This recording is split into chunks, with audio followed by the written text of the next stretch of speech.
सबसे पहले तो मुझे बताइए कि हार्वर्ड यूनिवर्सिटी कैसा है वहां का एक्सपीरियंस।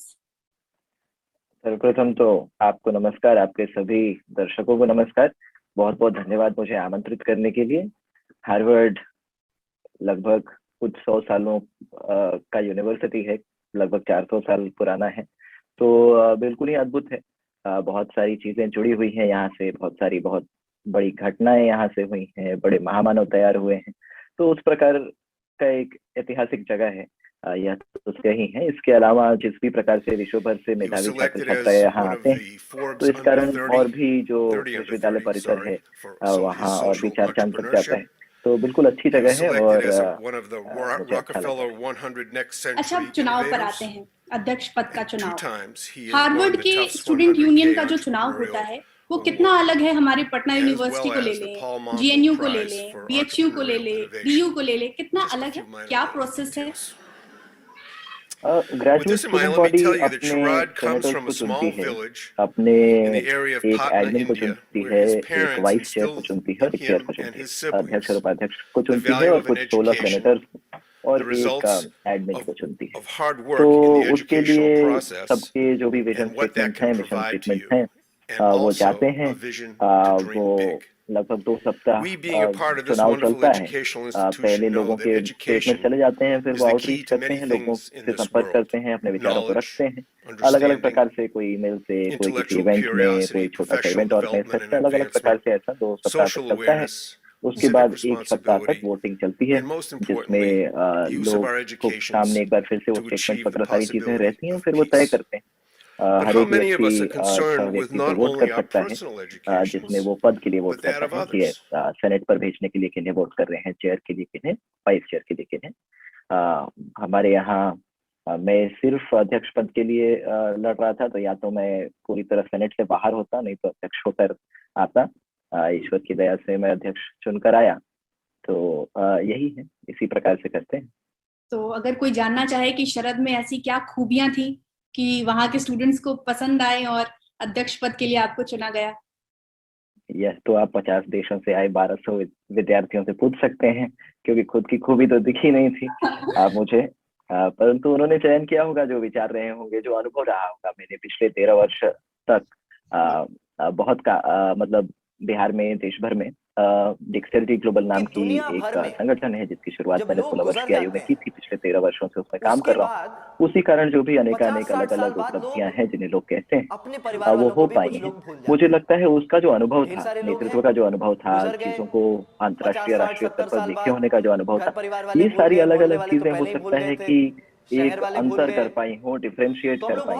तो ये एक मुझे लगता है कि फैक्टर हो सकता है। उसके अलावा ये पहली पीढ़ी है जो कि एक महामारी के बाद वापस से आवासीय प्रशिक्षण के लिए आ रही है, आवासीय पठन पाठन के लिए आ रही है। तो उस पर भी मेरा जोर था। इसके अलावा अलग अलग तरह के ऐसे विचार थे जो मुझे लगता है कुल मिलाकर हर एक व्यक्ति की अलग अलग आकांक्षाएं होती हैं कि एक अध्यक्ष उनके लिए क्या कर पाए। मुझे लगता है लगभग सबकी आकांक्षाएं जो थी वो मेल खाती होंगी। जो मेरे विचार थे उनसे, मेरा जो अनुभव था उसमें विश्वास रहा होगा लोगों का, और जो व्यवहार था वो शायद पसंद आया होगा। पर इसका विश्लेषण मुझे लगता है मुझे करना उचित नहीं, ये वही बता सकते हैं। वो तो इंटरव्यू के बाद लोगों को पता ही चल जाएगा कि बातचीत में जैसे आपको देखेंगे सुनेंगे, उनको पता चल जाएगा कि क्या कारण रहा।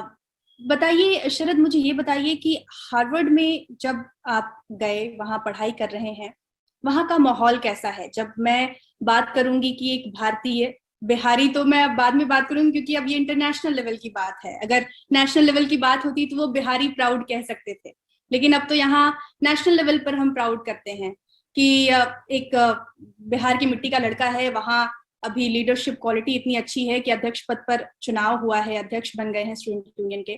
तो कितना अलग है वहां का माहौल? एडजस्ट होने में क्या किसी भारतीय को हार्वर्ड में दिक्कत हुई? ऐसा कुछ कभी आपको फील हुआ इंडियंस को लेकर? कोई ऐसा?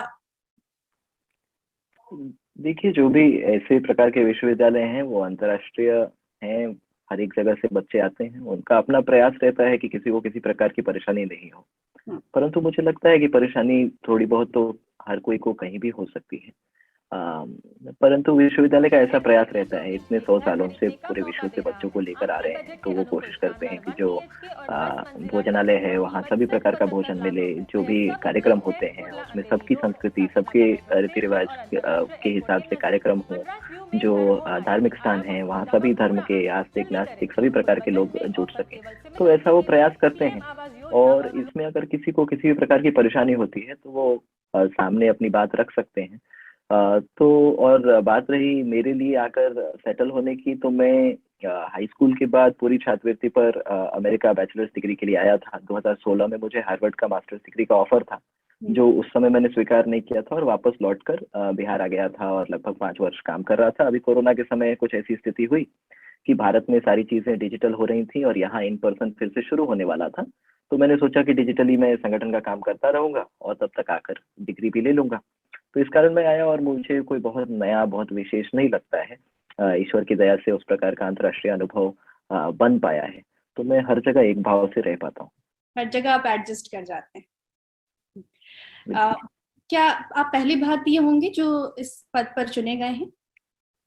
मैं खुद से नहीं बोलना चाहता हूँ, परंतु मुझे लगता है कि शायद ऐसा होगा। पर अभी जस्ट चुना हुआ है, मेरे पास जो हिस्टोरिकल डॉक्यूमेंट्स हैं वो भी होंगी अगले 1 सप्ताह वगैरह में, तो पर ऐसा शायद लगता है कि ऐसा होगा। Harvard graduate school of education जो पूरा का पूरा है, लगभग 1989 से उसके बायलॉज हैं, उसके बाद से उनके प्रेसिडेंट्स चुने जा रहे हैं इस फॉर्म में गवर्नमेंट के, तो एक बार देखना होगा, परंतु शायद ऐसा सही हो। चलिए, ये तो हो गई आपकी हार्वर्ड की जर्नी। अब आते हैं वापस बिहार, जहां से शुरुआत हुई। शुरुआत कैसी थी? वो 12 साल वाला क्या मसला है कि 12 साल तक आपने स्कूल का शक्ल नहीं देखा? जी, पिताजी स्टेट बैंक में कार्यरत थे और हम भाई बहन बचपन से कहते हैं कि भारत में आप कहीं भी जाएं तो आपको एक हनुमान मंदिर और एक स्टेट बैंक का ब्रांच मिल जाता है। हम ऐसी जगहों पर पले बढ़े जहां पिताजी के बैंक के अलावा सिर्फ हनुमान मंदिर ही था। कोई आसपास वैसे स्कूल नहीं थे अच्छे, तो हम घर पर पढ़ा करते थे और जो बाकी स्कूल बाहर थे या आवासीय विद्यालय जो थे वो खर्चीले थे, वहाँ परिवार नहीं भेज सकता था, तो ऐसा निर्णय हुआ कि घर पर ही पढ़ाई लिखाएंगे। तो 12 वर्ष की आयु तक हम घर ही पर पढ़े लिखे। समाचार पत्र घर पर आते थे, एक दिन लेट आते थे, ऐसे दूर दराज के गांव थे बिहार के जहाँ पर रह रहे थे, तो समाचार पत्र रोज दिन पढ़ना अनिवार्य था। स्वामी जी से मैं बचपन से प्रेरित रहा, श्री रामकृष्ण देव, स्वामी विवेकानंद, माँ शारदा देवी, ऐसे जो आध्यात्मिक गुरु हुए, राष्ट्रपति कलाम और ऐसे अनेकानेक महान जो भारतीय हुए, उनके विचारों को रोज पढ़ना अनिवार्य था। किराए के जिन घरों पर हम रहते थे उनमें हर एक दीवार पर अंग्रेजी हिंदी में उनके जो उपदेश थे वो लगे हुए थे, और सुबह सुबह उठकर हमें पूरे घर में घूमकर वो सारे उपदेश अंग्रेजी हिंदी में बोलने होते थे, और फिर तीसरा था कि किताब कॉपी घर पर आती थी और फिर हम पढ़ा करते थे। इस प्रकार से लगभग 12 वर्ष की आयु तक पढ़ाई लिखाई हुई, और 12 वर्ष की आयु के पश्चात जब ऐसा तय हुआ कि अब 10वीं 12वीं की परीक्षा बड़े भाई बहन को देनी थी, आगे कुछ औपचारिक शिक्षा की आवश्यकता पड़ती, तो फिर माताजी के साथ हम पटना चले आए। पिताजी जहाँ कार्यरत थे जिन गाँवों में वहीं कार्यरत रहे, और शनिवार को आते थे, फिर सोमवार को सुबह सुबह चले जाते थे। इसी प्रकार से 12 वर्ष की आयु तक पढ़ाई लिखाई हुई और आपको भी पता होगा, शायद आप भी बिहार में लंबे वक्त तक रहे हैं। हमारे यहाँ जो परवरिश आपको मिली वो परवरिश हर बच्चों को नहीं मिलती है, क्योंकि जनरली माता पिता उतने पढ़े लिखे नहीं होते हैं, उनकी जितनी समझ होती है, जितने संसाधन होते हैं वो देने की कोशिश करते हैं। लेकिन आपकी परवरिश बाकी बच्चों से कितनी भिन्न रही कि आप आज टफ्ट्स यूनिवर्सिटी, हार्वर्ड यूनिवर्सिटी जैसी यूनिवर्सिटीज में गए और वहां पढ़ाई कर रहे हैं? हाँ, ये परवरिश ऐसे संसाधन की नहीं है या सामर्थ्य की नहीं है, ये परवरिश विचार की है, संस्कार की है, मूल्य की है। तो विचार बचपन से बहुत बड़े दिए गए। मुझे मालूम है आज तक स्टेट बैंक में कुछ ऐसा होता है, वैकेशन की का कुछ मिलता है, हम कभी किसी वैकेशन नहीं गए। घर के बाहर वाले गेट पर अंदर की तरफ एक पोस्टर लगा था, राष्ट्रपति कलाम की एक खबर आई थी। मैंने 50 वर्षों में फिल्म नहीं देखी, वो हमारे घर के गेट पर लगा था। तो आप ऐसा अनुमान लगा सकती हैं कि हम उस गेट से निकलकर कभी शायद सिनेमा हॉल नहीं गए होंगे। तो हमने कभी कोई सिनेमा नहीं देखा, हम बर्थडे दिस दैट मनाने में नहीं होते थे। परिवार का मानना था, माता पिता का मानना था, और उन्होंने बहुत त्याग किया और उनका मानना था कि जो भी कुछ है वो बच्चों में लगा देना है, और पढ़ाई पढ़ाई पढ़ाई पढ़ाई ही सिर्फ इन्हें आगे ले जा सकती है। तो आसपास स्कूल नहीं थे, तो उन्होंने तय किया कि घर पे पढ़ा के देखते हैं, अखबार पढ़ेंगे, जनरल नॉलेज अच्छा रहेगा, हिंदी अंग्रेजी अच्छी पढ़ेंगे, कुछ करेंगे। फिर उसके बाद जब हुआ कि अब 10th 12th की परीक्षा देनी होगी, तो हम पटना चले आए, वहां पर स्कॉलरशिप में स्कूल में पढ़ने लग गए, फिर फुल स्कॉलरशिप पर आगे पढ़ने लग गए। हम तीनों भाई बहन ने तो हमेशा सारी की सारी पढ़ाई स्कॉलरशिप पर की। पर ये सारी की सारी जो चीजें हैं इस कारण हो पाई क्योंकि बचपन से वो मूल्य, वो भाव, वो संस्कार कूट कूट कर भरा गया। स्वामी जी कहते थे मुझे 100 अच्छे लोग दे दो, स्वामी विवेकानंद कहते थे मुझे 100 अच्छे लोग दे दो तो मैं पूरी दुनिया बदल दूंगा। घर में हमें हमेशा से कहा गया कि एक तो बनो उसमें से, उस 100 में से। स्वामी जी के जितने विचार थे, तो हमें पढ़ाया गया कि तुम्हारी जो शिक्षा है उससे तुम्हारी सक्षमता बने, वो जो सक्षमता तुम्हारी बन जाए उससे तुम सेवा कर पाओ। यानी तुम्हारी पढ़ाई का कुछ असर होना चाहिए, विज्ञान में है तो विज्ञान में असर होना चाहिए, चिकित्सा में है चिकित्सा में असर होना चाहिए, समाज में असर होना चाहिए। तो उस प्रकार से, तो इस कारण वो विचार बहुत ही प्रबल प्रखर था। और मैं मानना चाहता हूँ कि बिहार में ढेर सारे ऐसे परिवार हैं जहाँ हो सकता है संसाधन उतने नहीं हो, पर माता पिता का जो त्याग है और माता पिता के दिए जो संस्कार हैं, जो विचार हैं, वो बहुत उच्च कोटि के हैं, और इस कारण बच्चे अच्छा कर जाते हैं। वो आंधियों में भी दीप जलाने की जो बात हम कहते हैं, वो आंधियों में भी दीप जला लेते हैं, क्योंकि उन्हें वो इच्छा शक्ति प्रबल होती है कि कर सकते हैं। तो इस प्रकार का माहौल रहा, और मुझे लगता है अगर कहीं अंतर है तो अंतर यही था कि हमें कभी ये नहीं कहा गया कि पढ़ाई इस मतलब पढ़ाई करो, नौकरी करो, ये करो। कहा गया पढ़ाई इसलिए करो ताकि उस पढ़ाई का कोई ना कोई असर हो समाज पे, क्योंकि हमारी पढ़ाई जो है वो बहुत ज्यादा जुड़ी रह जाती है सिर्फ नौकरी से, सिर्फ पैसे से, और उससे समाज का भला होने से तो रहा। आपने स्वामी विवेकानंद का जिक्र किया, मैं पीछे उनकी तस्वीर भी देख पा रही हूँ, आपके रोल मॉडल हैं ये भी मैं जानती हूँ।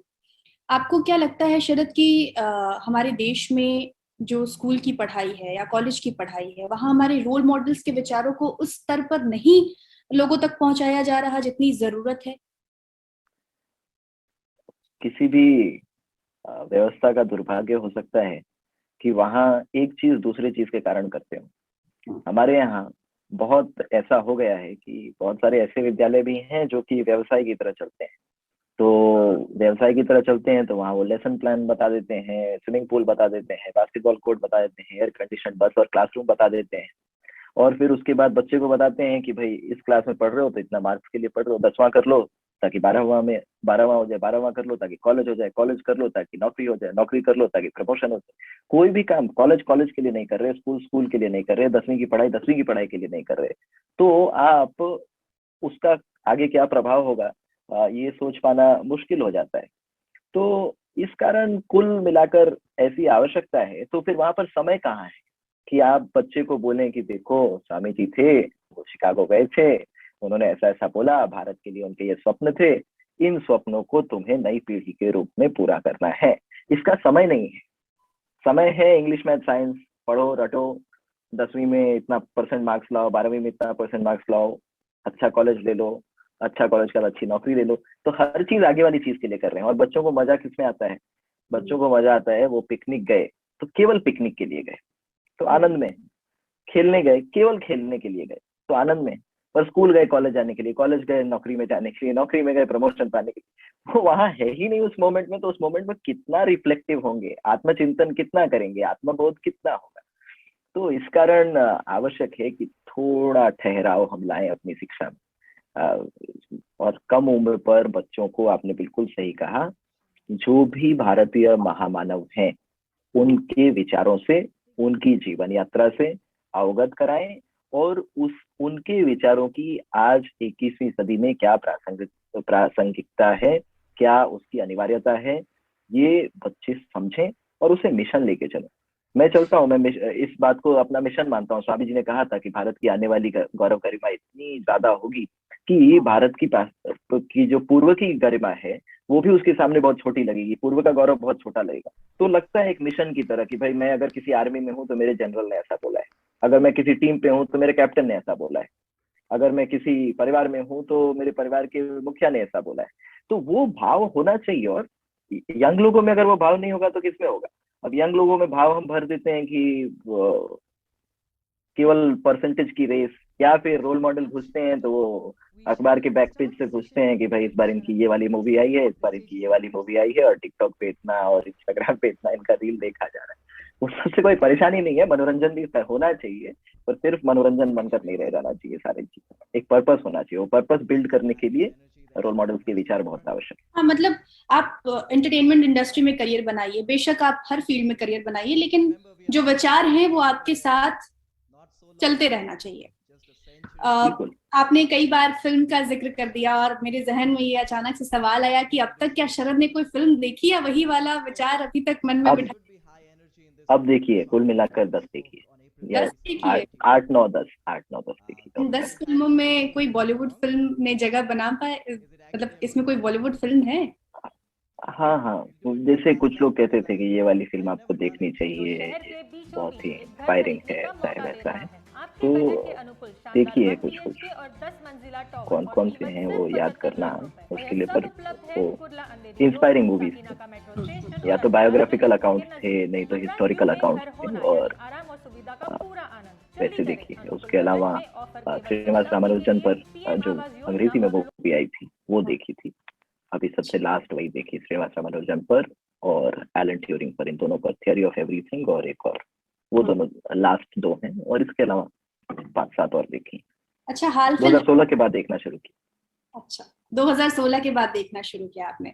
अब आपने 2016 का जिक्र कर दिया, मैं कोई और सवाल कर रही थी। अब 2016 तो आपके लाइफ में एक इम्पोर्टेंट साल रहा है। बराक ओबामा ने आपने तो मुझे टेनिस का खिलाड़ी बना दिया है, करियर में कोई ईयर आपने मुझे याद कराया, मैंने आपकी पूरी तैयारी कर रखी थी, तो मुझे याद है वो सारे साल आपके जो इम्पोर्टेंट साल हैं, कुछ सवाल जो मैंने बुने थे। तो 2016 कैसे आपके लाइफ का चेंजिंग मोमेंट आता है, मतलब उसके बारे में जिक्र करें, हमारे दर्शकों को बताएं। लाइफ तो एक ही रही है, पर 2016 सही में एक अद्भुत साल था। मुझे लगता है 4 जनवरी को मैं फोर्ब्स के 30 अंडर 30 लिस्ट में आया, दुनिया के 30 सबसे प्रभावशाली सामाजिक उद्यमियों में। उसके बाद उसी वर्ष मई में मैं ग्रेजुएट किया यूनिवर्सिटी से। 160 साल में पहला भारतीय स्नातक वक्ता बना, पहला ग्रेजुएशन स्पीकर जो भारतीय था 160 साल के विश्वविद्यालय इतिहास में। यूनिवर्सिटी की सारी जो मेजर अवार्ड्स थी वो अवार्ड्स जीते। फिर वापस आया और काम में लग गया। हार्वर्ड का ऑफर आया, हार्वर्ड का ऑफर होल्ड किया और वापस आया। और सितंबर में अचानक से खबर आई, और मुझे लगता है 21 सितंबर को खबर आई तो कि राष्ट्रपति ओबामा रिटायर क्या, मतलब राष्ट्रपति ओबामा और व्हाइट हाउस से निकलने के पहले उनका टर्म कंप्लीट हो रहा था। दुनिया भर के 200 यंग लीडर्स से मिलना चाहते हैं और आपको आमंत्रित किया है। मैं एकमात्र भारतीय था जिसे उन्होंने बुलाया था, तो वो भी बहुत अद्भुत क्षण था। और उसके कुछ महीने बाद मुझे नोबेल प्राइज सेरेमनी में भारत से चुनकर भेजा गया। 2 लोग थे, एक लड़की थी, एक लड़के को पिक करते थे हर देश से। तो वहां गया, नोबेल प्राइज सेरेमनी में बैठा रॉयल फैमिली के साथ, तो केवल 100-150 लोगों के सामने वो नोबेल प्राइज किया जाता है, वो किया। फिर तब तक क्वींस यंग लीडर्स लिस्ट पर आया उसी के एंड तक। तो सही में 2016 एक अद्भुत साल था। वो कहते हैं कि आप खुद बैठकर अगर ईश्वर से कहते कि मुझे ये सारी चीजें दे दो, तो भी नहीं वैसी लिस्ट बनाकर दे पाता जितना ईश्वर ने दिया। तो अच्छा साल था वाकई। ये वो साल आपके लिए काफी अद्भुत साल रहा। जब भी आपको सुनती हूँ, आपने कई स्टेज पर अपनी बातें रखी हैं, और टफ्ट्स यूनिवर्सिटी का मैं आपका सुन रही थी तो आपने अपने गांव का जिक्र किया, छोटे छोटे शहरों का जिक्र किया। तब जब हार्वर्ड में अपने हॉस्टल में अगर आप रहते हैं या कहीं और रहते हैं, तो वहां से बैठकर कभी आत्मचिंतन करते हैं, और करते ही होंगे, बेशक आप आत्मचिंतन करने वाले लोगों में से हैं, तो कैसा महसूस होता है? अच्छा महसूस होता है, कोई अलग यात्रा नहीं है। भारत की कहानी ही यही है। भारत के छोटे गांवों और छोटे शहरों से निकलकर लोगों ने पूरे आत्मविश्वास के साथ, पूरे दृढ़ता के साथ, निर्भीकता के साथ, निर्भय होकर, अभय होकर दुनिया भर में बहुत काम किया है।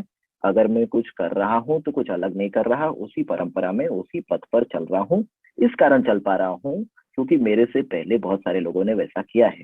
रामेश्वरम के तट से एक व्यक्ति आता है और वो भारत को एक परमाणु शक्ति, एक अंतरिक्ष शक्ति बनाने में इतनी बड़ी भूमिका निभाता है। कलकत्ता से एक व्यक्ति निकलकर एक महामानव के रूप में स्थापित हो जाता है। जीरा देश से एक व्यक्ति निकलकर भारत के संविधान पर पहला हस्ताक्षर होता है। तो सारी लोगों की कहानी रही है। तो हर एक भारतीय बच्चा, किसी और देश में हो सकता है कि कोई बहुत नीचे से आ रहा हो तो उसे थोड़ा डरने की जरूरत है। भारत में डरना नहीं है, यही हमारी परंपरा है, हमारी ऐसी रीति रही है कि हम कहीं से भी आकर कहीं भी जा सकते हैं। आत्मविश्वास रहना चाहिए, निर्भीकता रहनी चाहिए और श्रद्धा के साथ वो काम करना चाहिए। जो भी काम कर रहे हैं वो पूरी श्रद्धा के साथ करें।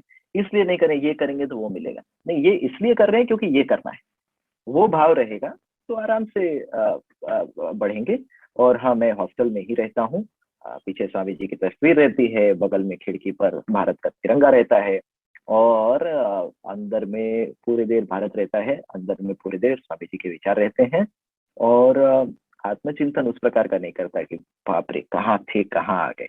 यात्रा है, चलती रहेगी। याद रहना चाहिए कहाँ से आ रहे हैं और ये भी ध्यान रहना चाहिए कहाँ जा रहे हैं और किन के लिए जा रहे हैं। तो मेरा विचार स्पष्ट है कि हमारी जो शिक्षा है उसका समाज पर प्रभाव होना चाहिए। 21वीं सदी एक भारतीय सदी होनी चाहिए और हमारा अगर हमारी पास कोई भी सक्षमता है उसका लाभ समाज को मिलना चाहिए। उस प्रकार से ये विचार रहता है और चलते रहते हैं। तो हम लोग बहुत कम समय के लिए धरती चूंकि पर हमारा आते हैं, चैनल बिहार तक है, ज्यादा बिहार के ज्यादा लोग 100 साल आपको हम जी सकते देखेंगे, हैं। उन्हें खुशी भी और जब होगी गुजर कि जाते हैं सिवान से हैं तो आप। ढेर सारे लोगों बिहार का को कोई ऐसा बुलाए स्मरण जाते जो हैं। अभी अपने भी परिवार वाले जब बुला देते हैं दिमाग में कुछ हो दशकों और के बाद, कभी ऐसा जहन में तो आता है कि बाकी कभी लोगों से ये तो काम उम्मीद करूंगा, करना बिहार में इस उतना चीज सही की नहीं। जरूरत है, मैं उस क्षेत्र में जाना वैसे चाहूंगा। विश्व में, वैसी दुनिया बिहार में में ही काम कर रहा हूँ, 11 पिछले 13 सितंबर वर्षों को से कर रहा हूँ। हमने एक हमारे भाषण छोटे की छोटे प्यारे बच्चे बिहार से 125वीं निकलकर लगभग 72 करोड़ वार्षिकी मनाई। की छात्रवृत्ति से एक ज्यादा पर भाषण का विश्व भर में पढ़ रहे 125वां हैं। साल मनाया, हमारे एनुअल मैंने जो सेलिब्रेशन, संस्था की शुरुआत की थी जहां डेक्सलरिटी लोग ग्लोबल, उसकी 10 लगभग साल 60 20 लाख साल बच्चे पूरे अपने देश भर में शैक्षणिक अवसरों से जुड़ते हैं डेक्सलरिटी ग्लोबल के माध्यम से।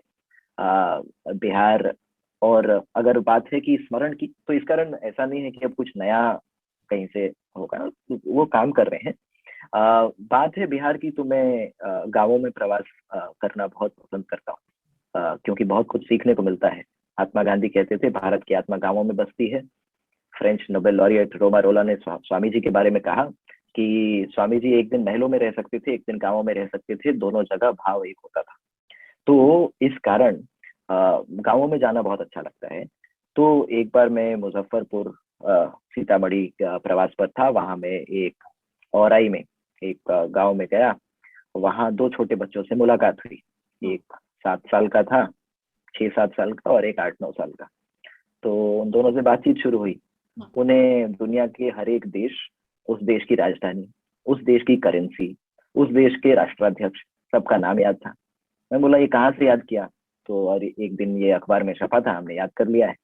फिर उसके बाद मैंने पूछा अखबार में और क्या क्या पढ़ा, तो उन्होंने मुझे डिसलेक्सिया की कहानी बतानी शुरू की। किसे किसे डिसलेक्सिया था, वो तारे जमीन पर वाला। तो मैंने पूछा वो कि ये तुमने वो मूवी देखी थी? नहीं नहीं, अखबार में आया था। तो वो सारे लोग जिनको डिसलेक्सिया था वो सुनाने लग गए, वर्ल्ड वॉर 2 की हिस्ट्री बताने लग गए। तो और ये दोनों बच्चे 6-7, एक 7 साल का होगा, एक 9 साल का होगा। तो मैंने खूब समय बिताया उन लोगों के साथ, भोजन वगैरह भी किया, और ये कहानी मैंने अपने सोशल मीडिया पर भी लिखी थी और दुनिया भर में कहता हूँ। वो बच्चे पहले तो मुझे इस बात का स्मरण करा रहे थे कि ऐसे ही हम गाँवों में रहा करते थे और अखबार हमारे लिए एकमात्र स्रोत थे जानने के लिए कि बाहर में दुनिया है।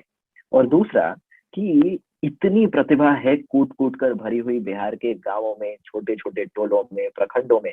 आवश्यकता है कि उसे हम दिशा देते रहें।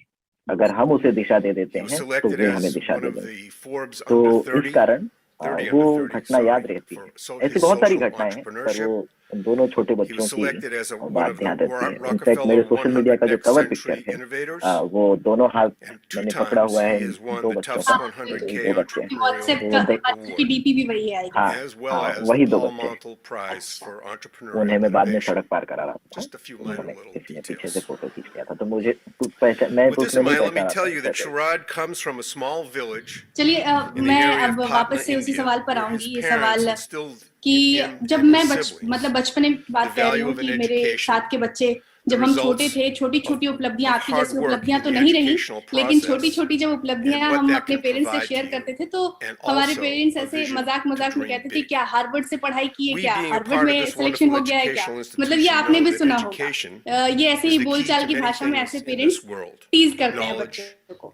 बिहार का कोई बच्चा अगर हार्वर्ड में पढ़ना चाहता है तो क्या रास्ता आप दिखाएंगे? आप उसी के साथ साथ अपने डेक्सटेरिटी ग्लोबल जो आपकी कंपनी है उसके बारे में भी बताइए कि कैसे वो रास्ता दिखा रही है ऐसे बच्चों। डेक्सटेरिटी ग्लोबल की स्थापना 2008 में हुई। मैं 16 वर्ष का था और दो कारण थे कि हमने शुरू किया। पहला कि मैंने जैसा कि बताया कि 12 वर्ष की आयु तक मैं गांवों में रहा और अखबार से हमें दुनिया की खबर मिलती थी, तो अखबार में पढ़ा करता था। कोई अंतर्राष्ट्रीय विश्वविद्यालय गया पूरी छात्रवृत्ति पर, किसी ने भारत के लिए कोई प्रतियोगिता जीती अंतर्राष्ट्रीय मंच पर, तो ऐसी अपनी भी आकांक्षा होती थी कि क्या जाकर इन प्रतियोगिताओं में भारत का प्रतिनिधित्व कर सकते हैं, क्या ऐसे विश्वविद्यालयों में पढ़ सकते हैं। परंतु किसी विद्यालय में नामांकन नहीं होने के कारण मैंने उन सारी जो भी जानकारी आती थी उसे लिखना शुरू किया एक डायरी में कि भाई ये खबर थी, इस दिन आई, कौन भाग ले सकता है, कैसे। ये काम करता रहा। जब 12 वर्ष की आयु पर स्कूल में आया तो इन सारी प्रतियोगिताओं में भाग लेना शुरू किया।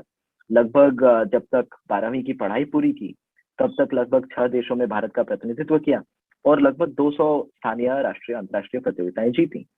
इस क्रम में आसपास की जो मीडिया थी, आसपास के पेरेंट्स थे बच्चों के, वो सब तो बहुत पीठ थपथपाते थे, बहुत अच्छा कर रहे हैं। परंतु मैं जब वापस आता था जापान से, कोरिया से, और बताता था बच्चों को जो मेरे साथ पढ़ते थे कि भाई सड़कें कैसी थी, होटल कैसा था, जापान कैसा है, तो ये भी बताता था कि क्या सवाल पूछे गए, कैसे विचार रखे गए। और बहुत बार अंतर्राष्ट्रीय मंच पर जिस सवाल का जवाब शायद कोई नहीं दे पाया, वो मेरे बगल में बैठा हुआ बिहार के किसी छोटे गांव या जिले से आने वाला बच्चा जानता था। तो मैं उसे बोला करता था, तुम्हें तो होना चाहिए था उस मंच पर। परंतु ईश्वर की दया से मुझे इसका आभास जल्दी हो पाया कि मेरी जो शिक्षा थी पहले 12 साल तक और इस बच्चे की जो शिक्षा है पहले अभी तक, उसमें वो अंतर है। मैंने खोज खोज कर लिखा है कि क्या क्या अवसर होते हैं, इस कारण मैं जानता हूँ। तो जानकारी की कमी के कारण बच्चे पीछे रह जाते हैं। ये पहला लक्ष्य था जिस कारण डेक्सटेरिटी की स्थापना हुई। और आज हर महीने के पहले रविवार को संगठन की तरफ से डेक्स कनेक्ट अपॉर्चुनिटी अपडेट जाता है, जिसमें लगभग 40-50 नेशनल, इंटरनेशनल, लोकल, स्थानीय, राष्ट्रीय, अंतर्राष्ट्रीय प्रतियोगिताएं, अवसर, छात्रवृत्तियां दी होती हैं। और इतना ही नहीं, हम यह जानते हैं कि बहुत सारे माँ बाप ऐसे होंगे जो कि अपने बच्चों को इसकी तैयारी नहीं करवा सकते हैं, उतने पढ़े लिखे नहीं होंगे। बहुत सारी जगह हो सकता है शिक्षक भी किसी अंतर्राष्ट्रीय प्रतियोगिता की तैयारी उतने आराम से नहीं करा पाए, तो उन्हें साथ में 2 रिसोर्सेस भी मिलते हैं जिससे कि वो तैयारी कर सकते हैं। अगर निबंध लेखन की प्रतियोगिता है तो एक अच्छा निबंध कैसे लिखते हैं, अगर कोई विज्ञान की प्रतियोगिता है तो उसकी जानकारी की कैसे इसमें अच्छा कर सकते हैं। इसके साथ लगभग 60 लाख बच्चों को हम हर महीने जोड़ते हैं इन अवसरों से। दूसरा विचार यह था कि संयुक्त राष्ट्र में जब 12वीं में था तो एशिया पैसिफिक का रीजनल एम्बेसडर था। यूनाइटेड नेशंस एनवायरमेंट प्रोग्राम का एक प्लेटफॉर्म है टुंजा इको जनरेशन, उसके लिए वहां मैं देखता था अंतर्राष्ट्रीय मंचों पर, संयुक्त राष्ट्र के मंचों पर विशेषकर, कि मेरे पृष्ठभूमि के बच्चे वहां पर नहीं भारत का प्रतिनिधित्व कर रहे होते थे। जो बच्चे आते थे वो भारत के जो बहुत बड़े स्कूल है और बहुत एक्सपेंसिव स्कूल है उससे आते थे। मैं सम्मान करता हूं उनका, पर एम्पैथी से और गूगल रिसर्च से आप भारत को केवल नहीं समझ सकते। मेरा विचार यह था, अगर हम शुद्ध पेयजल की बात करते हैं तो राजस्थान के उस गांव से आने वाली बच्ची जिसने माताजी को 1.5 किलोमीटर या 15 किलोमीटर पानी के लिए जाते देखा है, उसकी उपस्थिति उस अंतर्राष्ट्रीय मंच पर ज्यादा अनिवार्य है, वो ज्यादा प्रेरणादायक होगी, उसके जीवन के अनुभव ज्यादा प्रभावी होंगे। तो इस कारण हमने ये मानना शुरू किया कि इन बच्चों को अंतर्राष्ट्रीय मंच पर लेकर आना शुरू करें, राष्ट्रीय मंच पर लेकर आना शुरू करें, जिसे संगठन कहती है स्थानीय प्रेरणा स्रोत, लोकल रोल मॉडल्स। कलाम साहब बहुत बड़े उदाहरण हैं, परंतु आज भी छोटे बच्चे आपको कह देंगे कि 1 अरब में एक व्यक्ति कलाम बनता है। उस बच्चे को चाहिए